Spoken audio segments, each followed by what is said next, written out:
Vamos a empezar. Ya me han dado permiso. Así que vamos a comenzar. Buenas tardes. Esta es la última conferencia del ciclo sobre el cerebro, como saben, de este año, y en el que yo he pretendido transmitir el mensaje que me parece más importante, que no debemos fiarnos ni de nuestras creencias ni de nuestras impresiones subjetivas, porque pueden ser falsas. Lo hemos visto cuando hablamos de la realidad exterior, que como ya saben, en su inmensa mayoría es una creación del cerebro, y también lo hemos visto el miércoles pasado cuando hablamos de la ilusión del yo, otra construcción cerebral sin ninguna localización concreta. También dije que a fin de cuentas nada de esto es nuevo, porque ya dijimos que la filosofía hindú y la budista hablaban hace muchos años, miles de años, de la realidad exterior y del yo, de ambos, como maya, es decir, como engaño o ilusión. Y atendiendo a la intervención de uno de ustedes el pasado miércoles, ilusión no significa que no sea real, como decía la psicóloga británica Susan Blackmore, sino que no es lo que parece. Esa es una definición que me parece más adecuada y tengo la impresión de que con eso estaba de acuerdo con el que intervino, el filósofo que intervino en la última reunión. Pues bien, como colofón de esta serie de posibles engaños o ilusiones, hoy vamos a hablar del libre albedrío. También nosotros le decimos la libertad y los ingleses le llaman la voluntad libre, free will. La mayoría de nosotros cree que, a no ser que estemos bajo coacción o sufriendo una enfermedad mental, todos tenemos la capacidad de tomar decisiones y realizar elecciones libremente. Con otras palabras, que estamos en posesión de eso que llamamos libre albedrío o voluntad libre. Que no dependemos de fuerzas físicas, ni del destino, ni de Dios, que nuestro yo es el que decide y elige. Bueno, ya el yo está en tela de juicio, como vimos la vez pasada.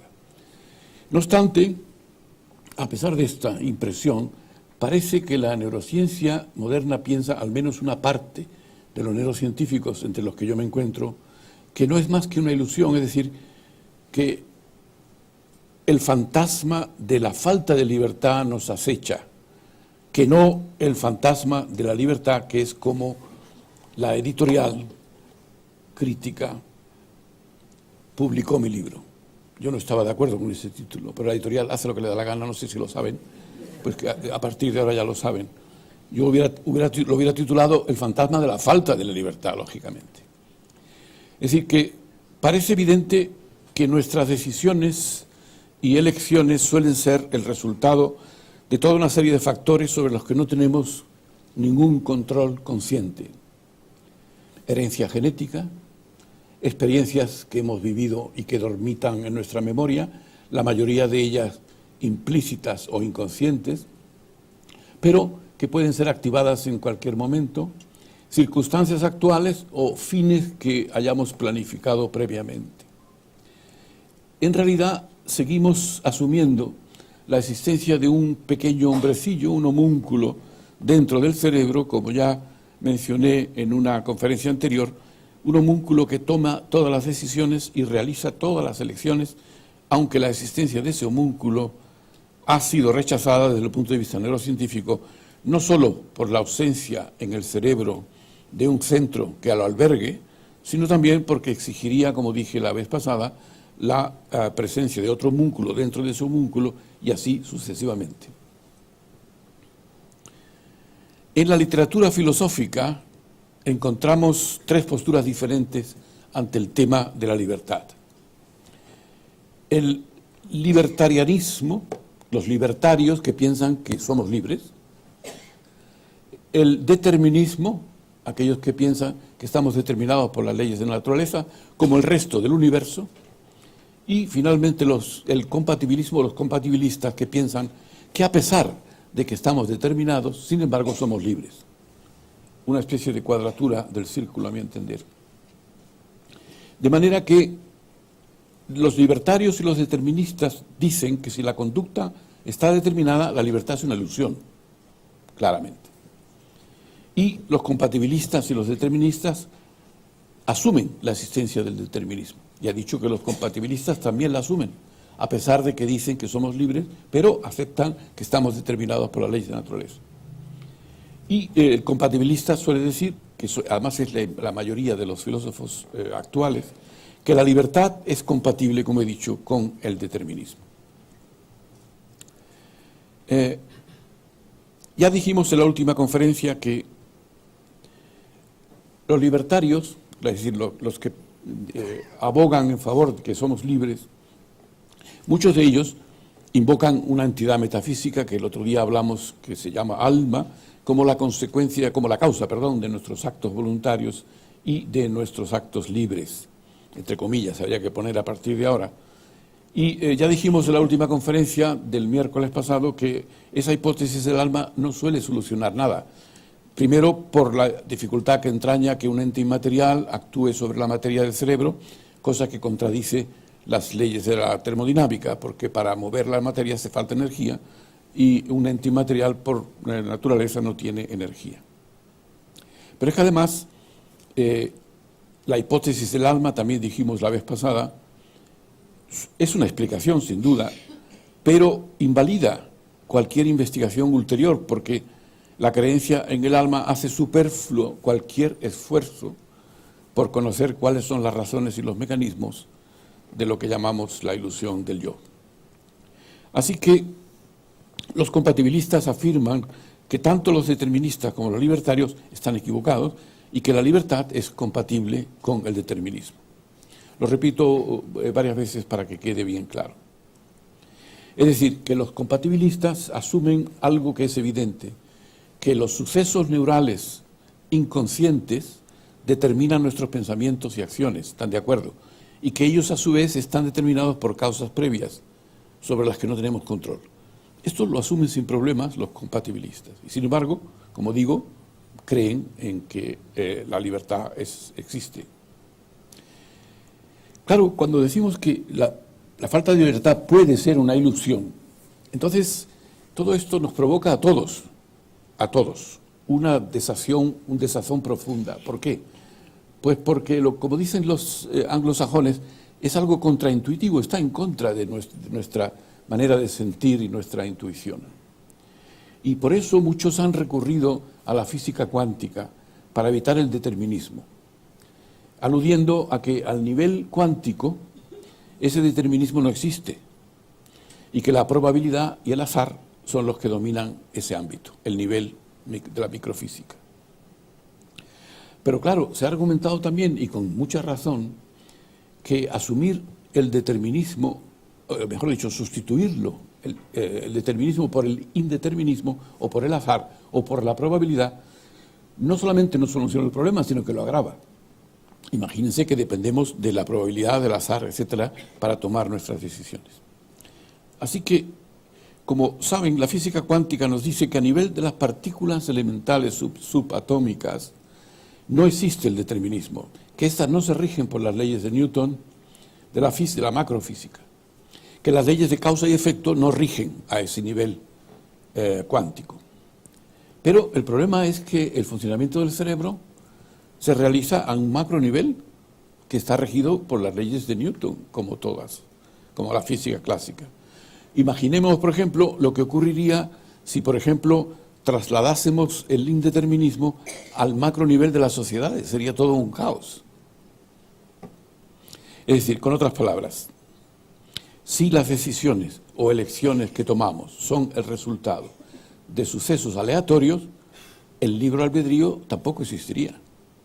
Luego el argumento de la física cuántica no es válido y ha sido rechazado por muchos autores. Como ya dijo el filósofo holandés Baruch Spinoza hace unos 300 años aproximadamente, nuestra creencia en el libre albedrío no solo refleja nuestra impresión subjetiva y personal de control consciente de nuestras acciones, sino que es el resultado, decía él, de la ignorancia, de nuestra ignorancia de las verdaderas causas que determinan esas acciones. Así hablaba Spinoza hace 300 años. Algunos neurocientíficos, de nuevo entre los que me encuentro, pero también filósofos, no se asombran de la posibilidad de la falta de libertad, ya que muchas cosas en las que firmemente creemos, como ya hemos visto a lo largo del ciclo, no son lo que parecen. Lo hemos repetido muchas veces. Todas nuestras percepciones son en realidad ilusiones, ya que no tenemos ningún acceso a la realidad, y eso lo decía hace siglos el filósofo alemán Immanuel Kant, que ya conocen. Nuestra mente simula la realidad y prefiere, porque no tiene más remedio, ese símil de la realidad, le llamamos la vez pasada una realidad virtual, a la realidad misma. Y ya dijimos que ese hecho de que el cerebro introyecte en la realidad exterior y cree una realidad virtual dentro del cerebro, le sirve para poder predecir el futuro y poder averiguar o anticipar lo que los demás van a hacer. Pues bien, el planteamiento de la falta de libertad en neurociencia, porque la falta de libertad o la libertad, el tema de la libertad, es tan antiguo como la historia de la filosofía, la historia del pensamiento. Pues bien, el planteamiento de la falta de libertad en neurociencia parte de unos conocidos experimentos de Benjamin Libet, que es este señor, que ya ha fallecido hace unos años, en los años 80 del siglo pasado. Y les voy a hacer un breve resumen. Si cogemos un sujeto normal y sano y le decimos que realice un movimiento muy simple, por ejemplo, flexionar un dedo, y al mismo tiempo le registramos el electroencefalograma, es decir, la actividad de la corteza cerebral, durante todo el tiempo. Entonces, si hacemos eso, podemos detectar que antes del movimiento podemos registrar una onda que se llama en alemán Bereichspotenzial, pero que es el potencial de disposición, es la traducción correcta, pero también se le ha llamado potencial motor preparatorio o preparatorio motor.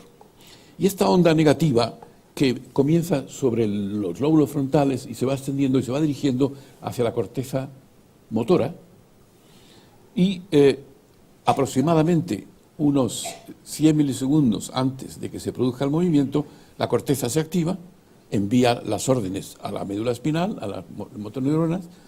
A los 50 milisegundos antes del movimiento, que es el punto cero, aparece naturalmente la actividad eléctrica de la musculatura del dedo, el electromiograma, y aparece la actividad eléctrica, y en el punto cero el dedo se mueve. Pues bien, a estos sujetos sanos y normales se les dijo que realizasen el movimiento cuando ellos quisieran, sin ninguna orden por parte del experimentador, cuando ellos quisieran. Entonces, este Benjamin Libet lo que quería demostrar es la existencia de la libertad y pensaba que toda esta onda partía de una base que sería la impresión subjetiva de voluntad. Cuando el sujeto decía voy a mover el dedo, debería estar, según él, si fuese la causa de todo este proceso, al principio del proceso, al principio de esta onda. Pero se llevó un gran chasco, porque resulta que la impresión subjetiva de voluntad sistemáticamente se producía 200 milisegundos antes del movimiento. Es decir, bastantes cientos de milisegundos después de que ya el cerebro se hubiese puesto en marcha, de manera inconsciente. Así que a él no le cupo otra posibilidad que decir que se había equivocado y que la impresión subjetiva de voluntad no era la causa del movimiento, sino una de las consecuencias.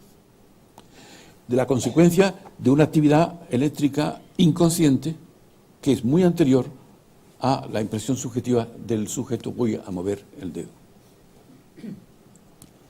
Pues bien,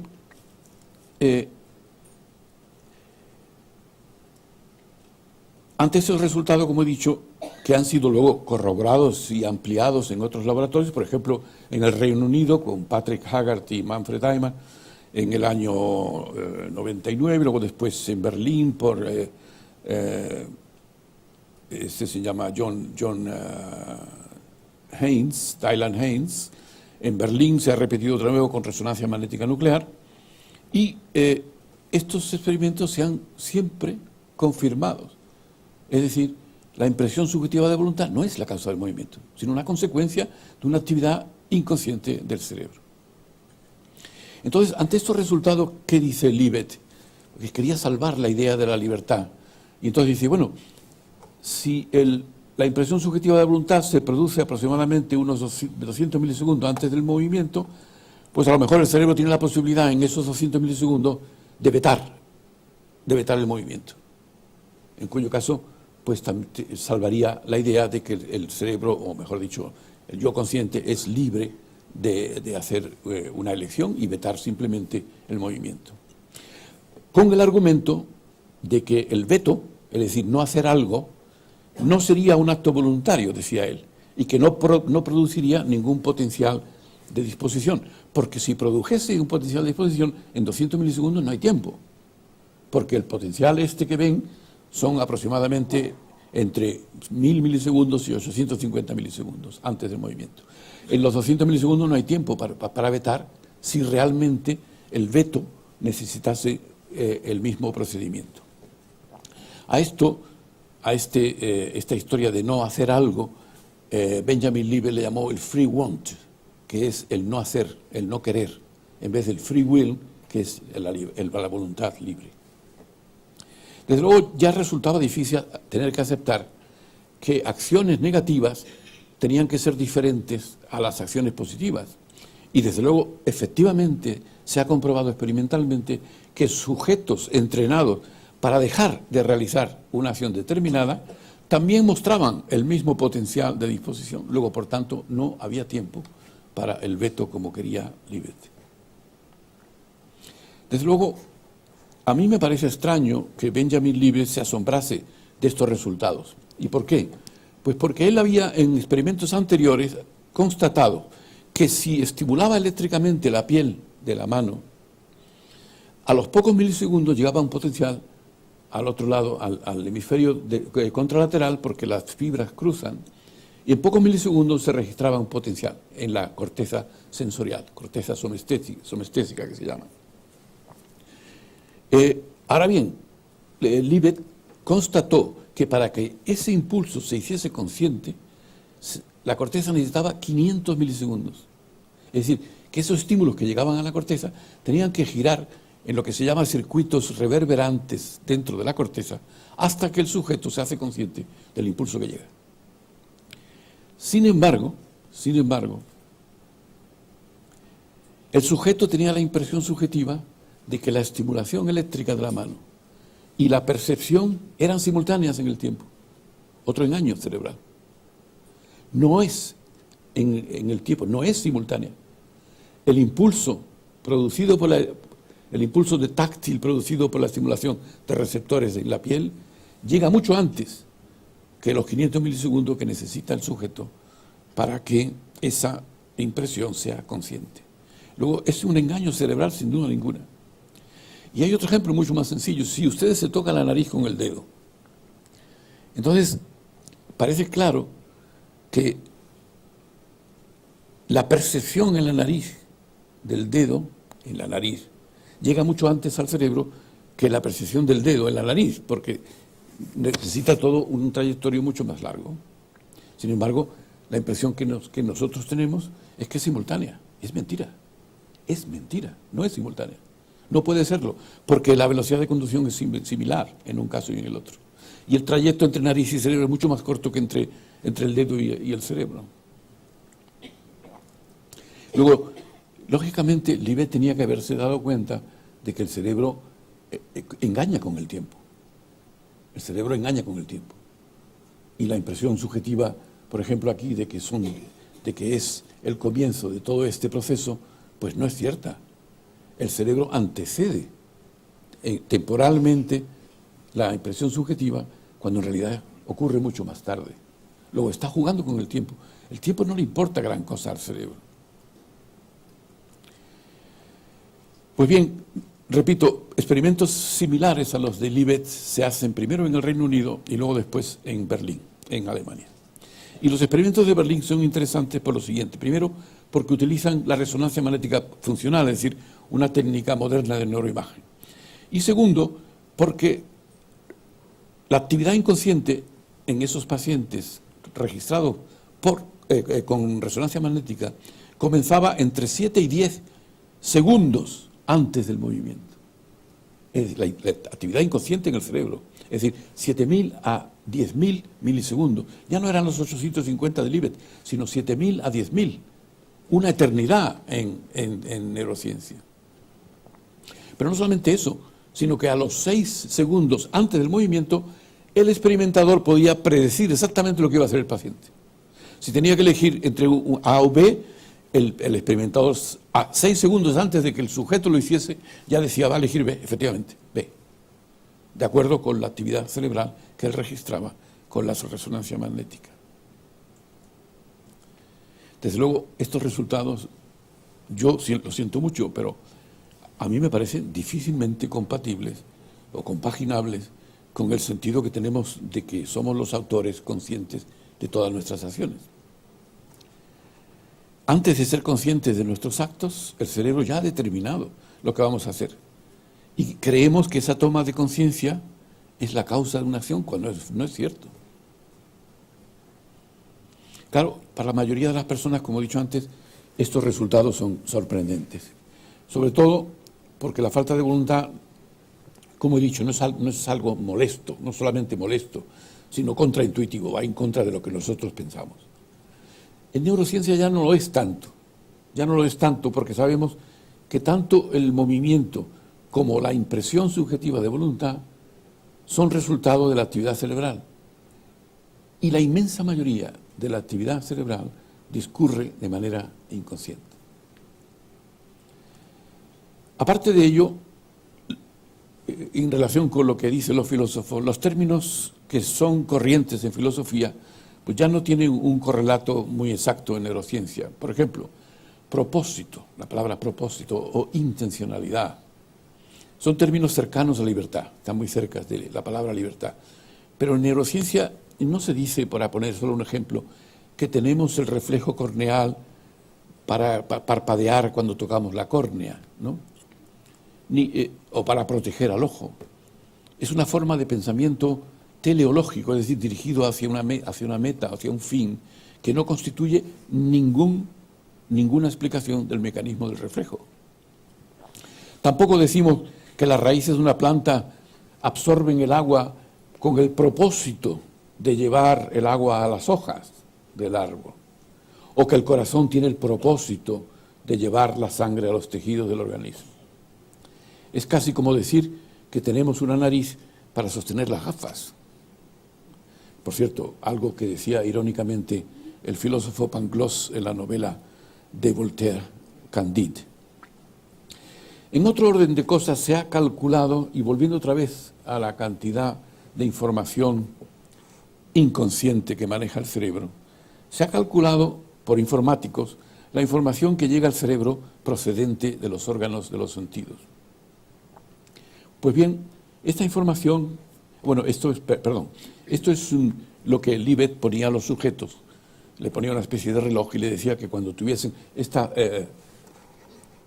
este punto giraba en dirección a las agujas del reloj, y le decía al sujeto que cuando tuviese la impresión subjetiva de que iba a mover el dedo, que dijese dónde estaba el punto. Y siempre ocurría, como he dicho antes, 200 milisegundos antes del movimiento.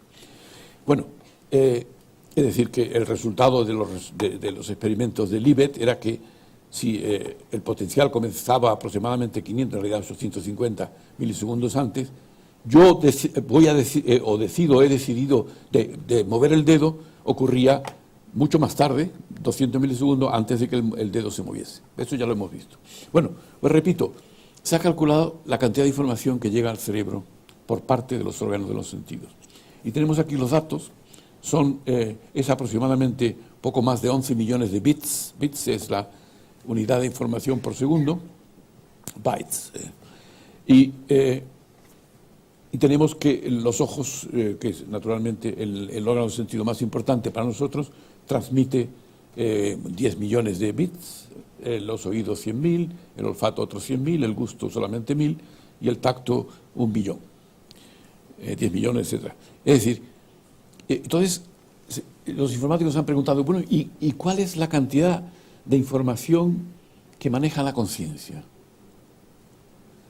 pues no sobrepasa, asómbrense, los 45 bits por segundo. Los 45 bits por segundo. Cuando calculamos, no sé por qué, disminuye a 12 bits por segundo.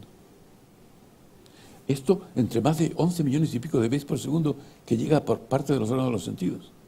Luego, esta información, toda esta información, la inmensa mayoría es inconsciente. Es decir, como dije la vez anterior, Sigmund Freud se quedó corto cuando hablaba del iceberg, en donde la parte que está por encima del agua era aproximadamente un 10% y que el 90% estaba en la mente inconsciente. Nuestros pensamientos y nuestras intenciones surgen de causas profundas de las que no somos conscientes y sobre las que no tenemos el más mínimo control. Es decir, con otras palabras, el yo consciente se atribuye funciones que no le corresponden, porque él piensa que todo está bajo su control. Esa construcción que le llamamos yo. Pensamos que todo lo que sucede está bajo el foco de la conciencia. Algo así como en la visión, donde pensamos que toda la periferia de la visión es nítida cuando en realidad no es cierto.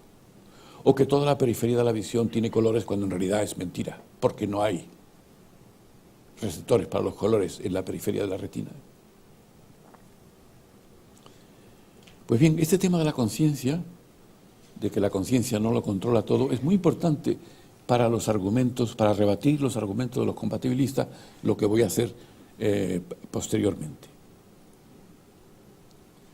Es decir que, aunque de manera continua nosotros notamos cambios en nuestras experiencias, en nuestros pensamientos, en estados de ánimo, percepciones, conductas, etc., no somos conscientes de los estados neurofisiológicos que los producen. No somos conscientes de lo que lo produce. Entonces, ¿es posible que nuestra impresión subjetiva de libertad no sea correcta? Pues claro que es posible.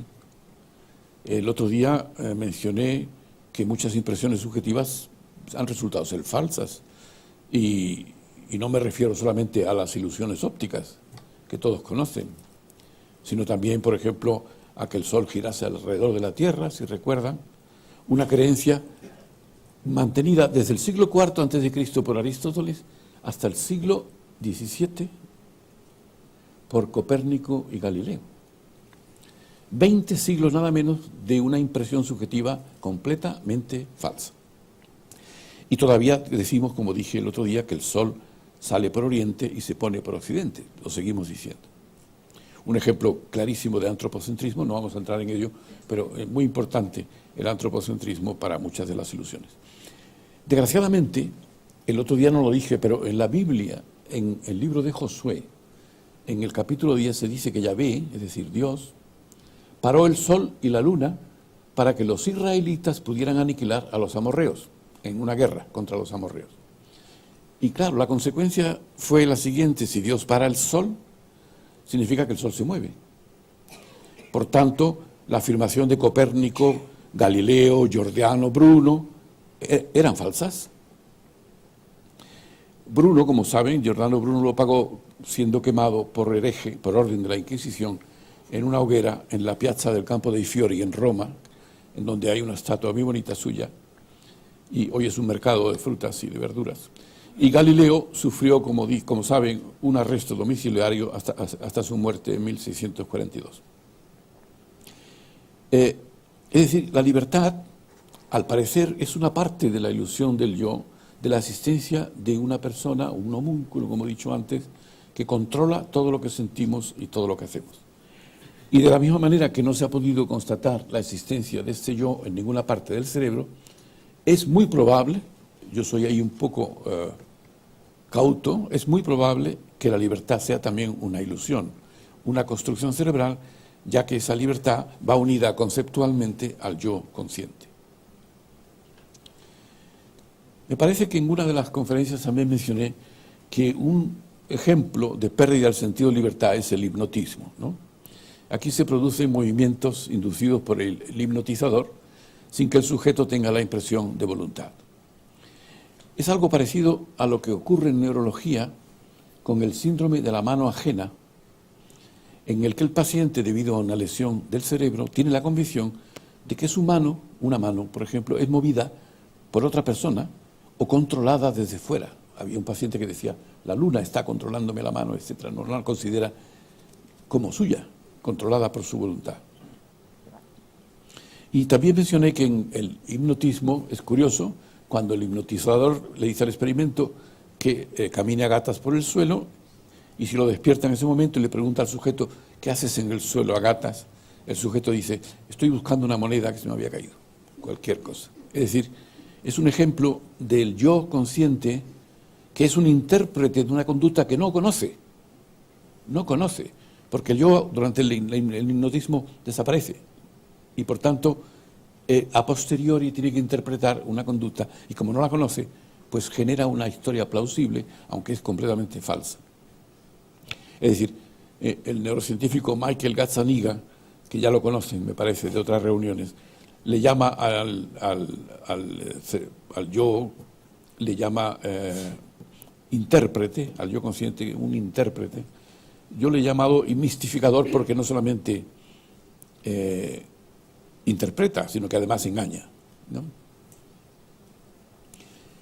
Cuando estimulamos determinadas regiones del cerebro y hacemos que se muevan las extremidades, por ejemplo, la corteza cerebral, la corteza motora, estimulo una parte de la corteza motora y dependiendo de qué lugar me encuentro, pues hago movimientos en la periferia. El sujeto tiene la impresión de que es él, el que voluntariamente, mejor dicho, que él sabe muy bien que los movimientos están producidos por el experimentador, no es él el que lo hace. Sin embargo, en otras regiones del cerebro se producen movimientos que el sujeto no sabe que están inducidos, o mejor dicho, sabe que están inducidos por él mismo, ¿no? Es decir, que dependiendo de qué región del cerebro estimulamos, unas veces va acompañada de la sensación de voluntad y otras veces no. En todos casos, estos ejemplos muestran que la impresión subjetiva de voluntad y el propio movimiento no son simultáneos en el tiempo, como hemos dicho en los ejemplos del IBET. No son simultáneos en el tiempo. Pero es que los experimentos con estimulación cerebral, en donde una vez se va acompañado el movimiento de la voluntad del sujeto y otras veces no, lo que indica que tampoco son simultáneos en el espacio. Es decir, que son regiones distintas en el cerebro. Algunas veces van juntas y otras veces no, dependiendo de qué región del cerebro estimulemos. Y eso indica, lógicamente, que la localización es distinta. Pues bien, vamos a volver al tema de las posturas que se conocen ante el tema de la libertad, que son muy diferentes. Ya dijimos las principales, y repito, el determinismo afirma que estamos determinados, como el resto de la naturaleza, por las leyes físicas, lo que incluye, lógicamente, al cerebro. Y esto llevó a Albert Einstein a preguntarse por qué el cerebro iba a ser una excepción al resto del universo que se rige por las leyes deterministas de la física. Eso decía Albert Einstein. El determinismo cree que todos los sucesos, incluidas las acciones humanas, están determinadas por causas previas, una noción que es incompatible, sobre todo cuando no se conocen las causas, con el concepto que tenemos de libertad. Ya dijimos que los libertarios afirman que somos completamente libres, pero son pocos en realidad los que hoy sostienen esa postura. Y finalmente los compatibilistas, si recuerdan, que sostienen que aunque estamos sometidos a las leyes de la física, sin embargo somos libres. Y este grupo es el más numeroso y por tanto me voy a detener un poco más con sus argumentos. Así que los compatibilistas, repito, insisten que la libertad, la responsabilidad moral, nociones semejantes, etcétera, son compatibles con el determinismo. Por ejemplo, afirman que la mayoría de las personas en Occidente que eligen estudiar una carrera lo hacen libremente y son responsables moralmente de esa elección, aunque sea el producto de deseos y de creencias. Desde luego, mi caso no lo es, porque yo estaba decidido a estudiar ingeniería industrial, porque así lo quería mi padre, y estuve todo el verano previo a la matriculación, en septiembre, recibiendo clases particulares de dibujo y de matemáticas que me aburrían infinitamente. para decidir poco antes de la matriculación en septiembre que yo iba a estudiar medicina. Bueno, pues todavía hoy no sé por qué tomé esa decisión.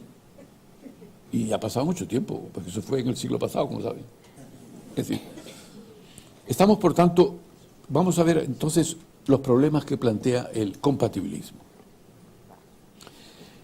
Hay antes de empezar con los argumentos de los compatibilistas, hay un filósofo estadounidense, me lo voy a saltar, que se llama Sam Harris.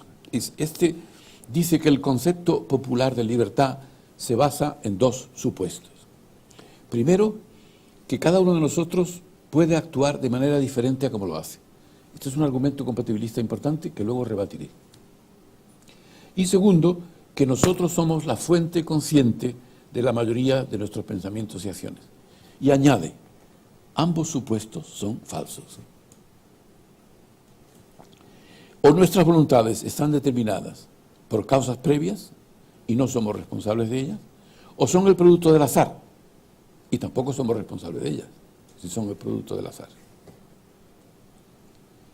Aun suponiendo, dice él, que la mente fuera un alma inmaterial, las operaciones inconscientes de ese alma no garantizarían la libertad, más libertad que la que nos proporciona la fisiología inconsciente de nuestro cerebro. Si no sabemos lo que ese alma va a hacer en el momento siguiente, tampoco tenemos control consciente sobre nuestras acciones. Pensemos lo que significaría ser libres. Necesitaríamos ser conscientes de todos los factores que determinan nuestros pensamientos y acciones y tener un control absoluto sobre ellos. Y este filósofo Sam Harris dice que podemos decidir lo que hacemos, pero no podemos decidir lo que queremos decidir hacer. Es decir, con otras palabras, no controlamos nuestra mente porque como agentes conscientes somos solo una parte pequeñísima de esa mente. Somos libres de hacer lo que queremos hacer, pero ¿de dónde vienen los deseos de hacer algo? ¿Los conocemos? Y cuando ahondamos en las causas psicológicas de nuestras decisiones, nos enfrentamos siempre con un misterio. Otro filósofo alemán, Arthur Schopenhauer, decía que el hombre puede hacer lo que quiere, pero no puede querer lo que quiere, que prácticamente es exactamente lo mismo. Así que Sam Harris lo ha copiado. Y otro copión es el psicólogo alemán Wolfgang Prinz, que decía, no hacemos lo que queremos, sino que queremos lo que hacemos. Es decir, va un paso más allá y dice, el yo consciente al final justifica las acciones que hemos hecho, que hemos realizado, la justifica atribuyéndose en la causa, lo cual es falso. Pues vamos ahora a los argumentos de los compatibilistas para rebatirlos. Según ellos, para que una persona sea libre tienen que cumplirse tres condiciones. La primera, ya la hemos conocido, que la persona tiene que tener varias alternativas a elegir y que puede elegir algo diferente a lo que hace, a lo que elige. Esto se llama la condición de poder actuar de otra manera. Y por eso somos libres, dicen ellos. Ahora bien, en este argumento, en mi modesta opinión, se confunde la libertad con los grados de libertad. Todos los animales tienen la capacidad de elección, pero no todos tienen los mismos grados de libertad. Porque a medida que el sistema nervioso central se complejiza o se hace más complejo a lo largo de la evolución, aumentan los grados de libertad, de manera que los humanos tenemos más grados de libertad, más opciones, más posibilidades de elección que tienen otros mamíferos. Estos los tienen más que los anfibios más que los unicelulares, etc. Pero el hecho de disponer de varias opciones, como tenemos realmente, no significa que se tenga libertad para escogerlas. Es decir, podemos elegir entre varias opciones, pero el problema no es la mayor o menor oferta de opciones, sino por qué elegimos una y no otra. Ese es el tema. En otras palabras, si la elección ha estado determinada por la llamada libertad o por condicionamientos que no son conscientes para el individuo, ese es el problema. Si identificamos además los grados de libertad con la propia libertad, entonces todos los animales son libres, porque todos tienen distintas opciones. Cosa con lo que no estarían de acuerdo los libertarios, que los animales son libres. Es decir, que en relación con esta condición que sostiene que la persona es libre, si pudiera haber querido hacer otra cosa, Sam Harris dice que eso es como decir que una marioneta es libre mientras ésta quiera las cuerdas que la manejan. Pues bien, segunda condición de los compatibilistas. Que para que exista la libertad es que la decisión debe depender de la propia persona, llamada también la condición de la autoría. Desgraciadamente, aquí no se hacen distinciones entre funciones conscientes y funciones inconscientes. Ahora bien, si la conducta de una persona está controlada por impulsos inconscientes que no conocemos conscientemente, nosotros no solemos decir que la persona es libre. Al menos así lo entiende la psicología. Antes hemos dicho que los compatibilistas aceptaban lo evidente, es decir, que los sucesos neuronales inconscientes determinan nuestros pensamientos y acciones, y que estos a su vez están determinados por causas previas sobre las que no tenemos ningún control. Luego, este argumento a mí no me vale. Si no somos conscientes de nuestros actos, tampoco decimos que somos libres.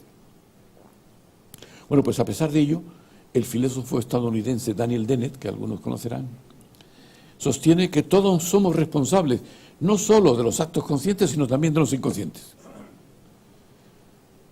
Que son tan nuestros, dice él, son tan nuestros como los conscientes. El que no seamos conscientes de las causas de nuestras acciones no niega la libertad, dice él. Y esto es un argumento, el argumento de la autoría ya llevado a un extremo. ¿Qué se puede decir ante este argumento? Bueno, pues, en primer lugar, que nosotros no nos consideramos responsables de lo que hace el riñón o el hígado o el páncreas, que funcionan de manera inconsciente, pero que también son nuestros, ¿no?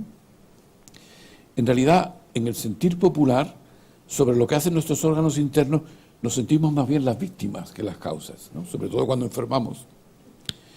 Y un filósofo preguntó, ¿somos también responsables de lo que hacen nuestras bacterias intestinales porque son nuestras? Tercera condición de los compatibilistas.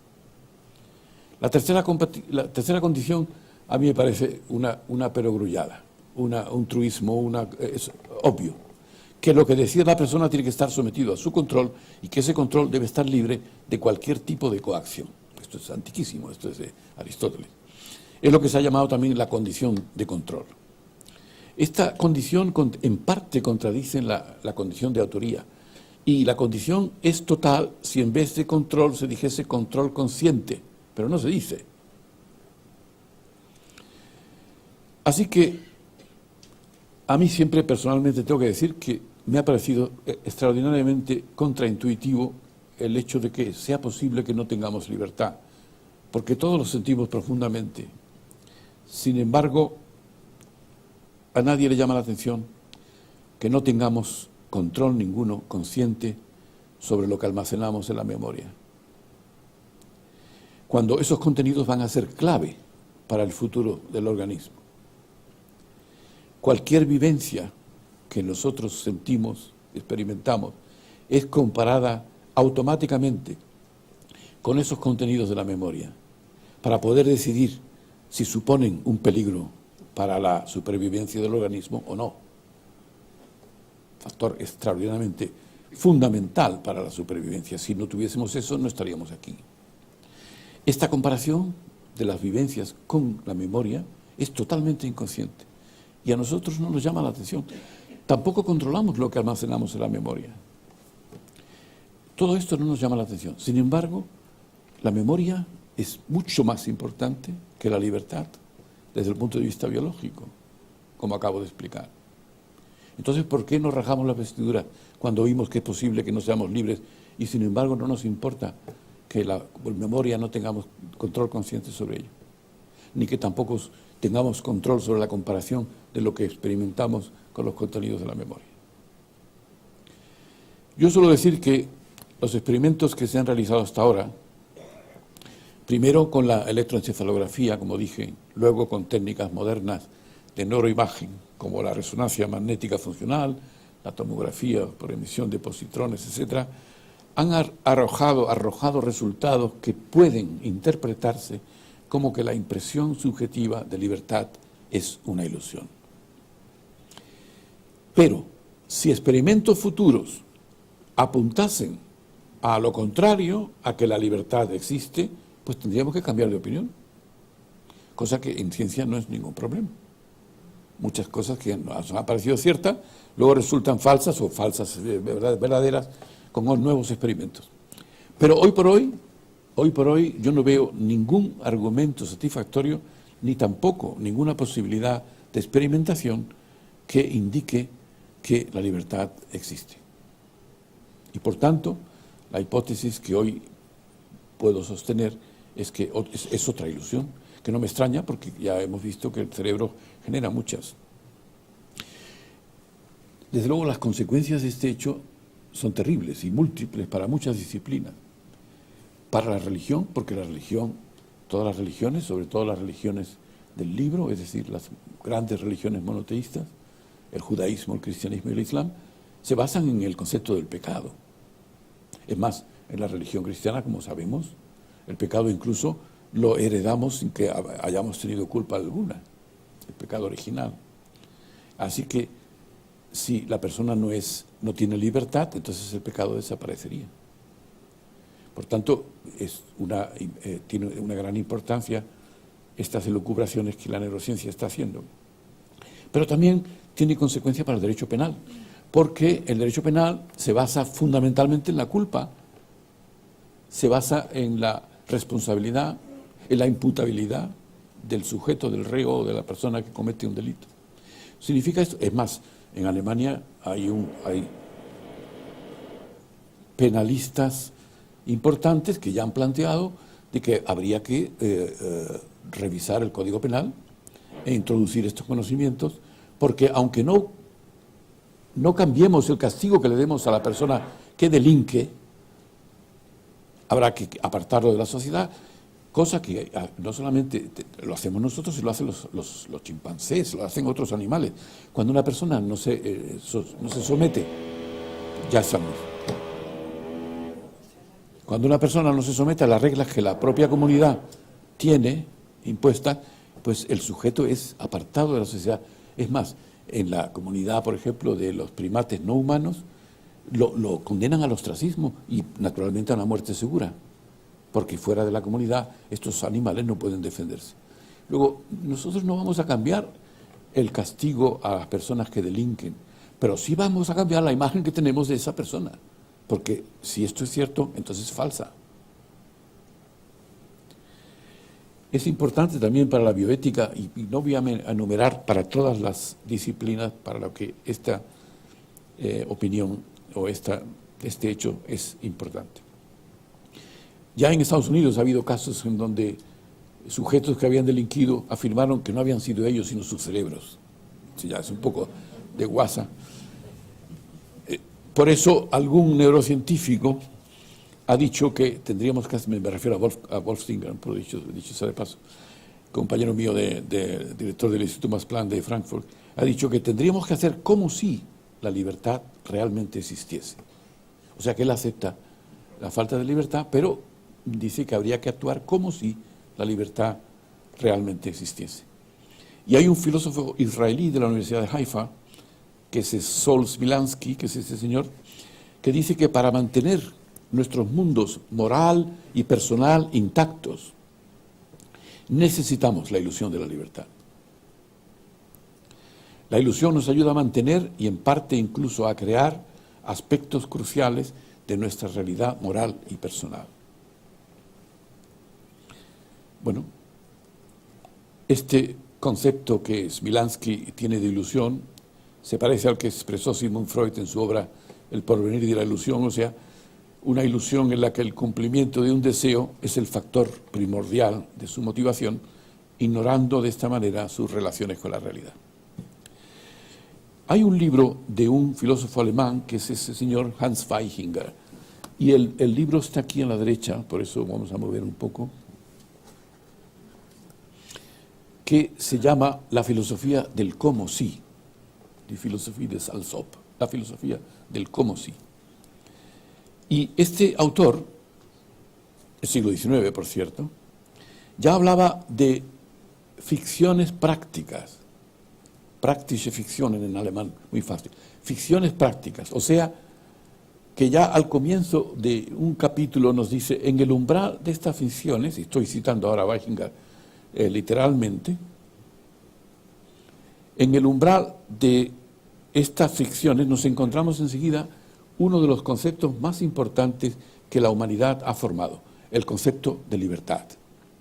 Las acciones humanas se consideran libres y por ello responsables y enfrentadas al curso necesario de la naturaleza. Y continúa, el concepto contradice no solo la realidad observada, en la que todo sigue leyes inmutables, sino a sí mismo, pues una acción absolutamente libre, fortuita, que surge de la nada, es moralmente tan sin valor como una acción absolutamente necesaria. O sea, se ha anticipado a los argumentos que yo he mencionado entre los compatibilistas. La humanidad sigue en otro lugar, ha desarrollado estos importantes conceptos a lo largo de su desarrollo por necesidad psíquica inmanente, porque solo sobre su base es posible la cultura y la moralidad. Fin de la cita de este señor. Este libro lo publicó, me he equivocado, en 1911, a principios del siglo XX. Y él cita a varios autores que son de la misma opinión y menciona que durante siglos ha estado vigente la libertad no solo como hipótesis, sino incluso como dogma irrefutable. Y critica también que se niegue teóricamente la libertad, pero que se la coloque en la práctica como fundamento del derecho penal. Un señor que se anticipa a muchos de los problemas que hoy tenemos planteados. En su lugar, si tiene que haber castigo, tiene que tener lugar también la culpa, pero esta no existe si se niega la imputabilidad y la libertad, que es lo que he dicho anteriormente. Así que, resumiendo mi opinión sobre el tema de la libertad, yo diría, una cosa es hacer como si fuésemos libres para mantener el orden y la cohesión en la sociedad, y otra muy distinta es creernos nuestros propios engaños. Algunos autores han comparado la mente con un avión que vuela con piloto automático. Todas las dificultades y cálculos que son necesarios se realizan fuera de nuestro control. A muchas personas este hecho les infunde un miedo cerval a volar. Preferirían un piloto consciente que controlase todas las operaciones. Es un deseo pío, pero que no coincide con la realidad.